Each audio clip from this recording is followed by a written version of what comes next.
what is the effect of losing him so early in the game?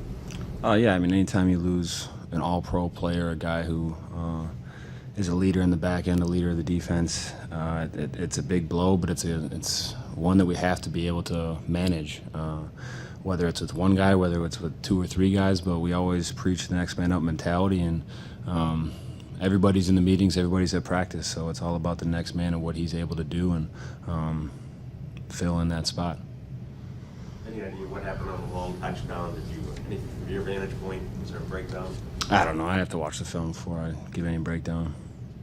Did you guys think coming into it that Ingram was going to be a big part of their game plan, or maybe was that just them taking advantage of where you guys weren't? I mean, we knew he was a great pass catcher. I mean, we respected him coming into the game, but weren't able to stop him today. Still a level of frustration with when calls are happening and things that are maybe outside of your control, especially when the defense kind of does its job. How do you deal with that, and how do you move forward from that? Continue to try to do my job, and the job is to go out there and play solid defense, try to deliver the ball, try to get off the field as quickly as possible, try to flip field position, and don't have time to look around and point blame. None of us are playing the way that we should right now. How difficult is it to absorb and kind of move on from a loss like this on a short week? I mean, there's no time to sit and sulk. We have a game on Thursday, so that's part of the beauty of the NFL, and we have to move past it, but at the same time, we also can't just can it. We have to look at the film and learn from it.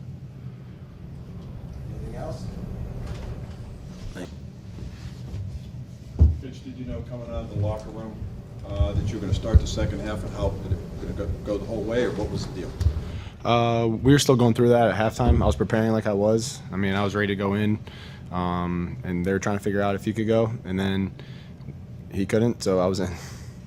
That's pretty much how it went. So, Talk about the momentum you guys gained on that touchdown drive and a touchdown to Georgia. yeah, we had one good drive. We were executing well. We were able to stay balanced, and we went down and finished in the end zone. Georgia made a great play. We protected well that drive, and finished with 6. So it was a good drive, and those are the type of drives we got to have more of, just to be a more consistent offense. What happened on the interception when you're down 7? Yeah, forced the throw on my part, trying to make a play downfield. They were playing a lot of 2 second half. Us playing behind, we need to push the ball downfield a little bit, clouding the George a lot. That one was invert. I was trying to get the ball to A-Rob. It was a force, good play by them, so that's on me. I got to be better. Just take what they give me, especially with us only being down 7 at that point. I should have probably checked it down and hopefully move on from there. When the offense has been struggling, is there a desire maybe to try to get things back quickly? Could that have been the case? Forcing a throw, absolutely. I mean, I got to be smarter. I mean, I'm out there trying to win the game, right? So we're not just trying to run the ball or check it down every time. That was a force on my part, but I wanted to come in and try to make plays for this offense. Maybe on that instance was doing too much, and that's where you get in trouble. But I wanted to push the ball downfield, and that was the wrong thing to do on that play. So got to learn from it. Mitch, as a whole, why has the offense been so inconsistent? Execution. We just got to be better executing our plays, getting everybody on the same page, and staying balanced as an offense.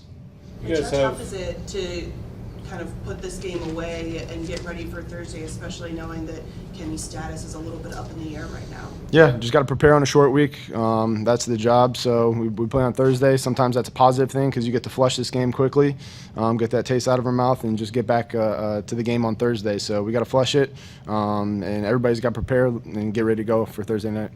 Mitch, you guys have hung around in some games and won with like some late drives. Is today's game an example of like why that's not always like a sustainable blueprint?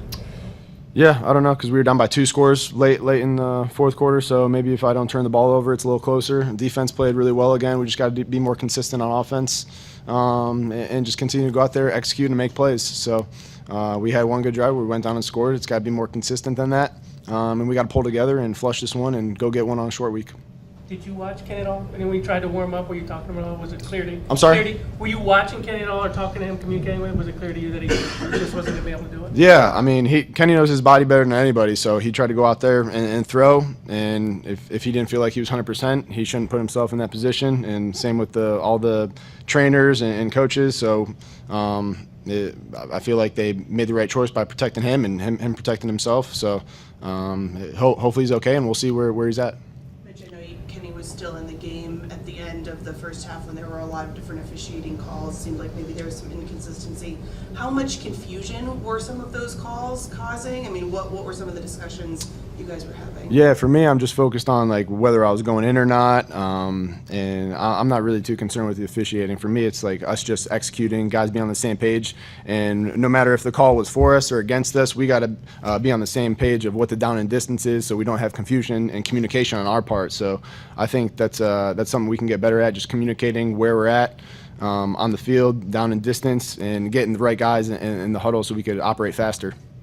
You had the one touchdown pass to George, but what were they doing to take Pickens away from the guys offensively? Yeah, they're just playing cover 2 to his side, clouding him, taking away the downfield stuff. So we got to figure out ways to continue to get him the ball. And on that instance, they blitzed to that side, and he had a one-on-one matchup. He won on a slant and made an incredible play, jumping over that safety and getting in the end zone. So that's the type of player he is, and we know that. We got to find ways to get him the ball within this offense, but also staying balanced and leaning on this run game and those guys up front. You had a good rapport with Deontay on that one drive. Was that a byproduct of George being covered so much? Yeah. So they're double teaming the Georgia side. Deontay's going to get some more one-on-ones, and that's going to benefit him. Anything else? Thanks, guys. Thank you, guys.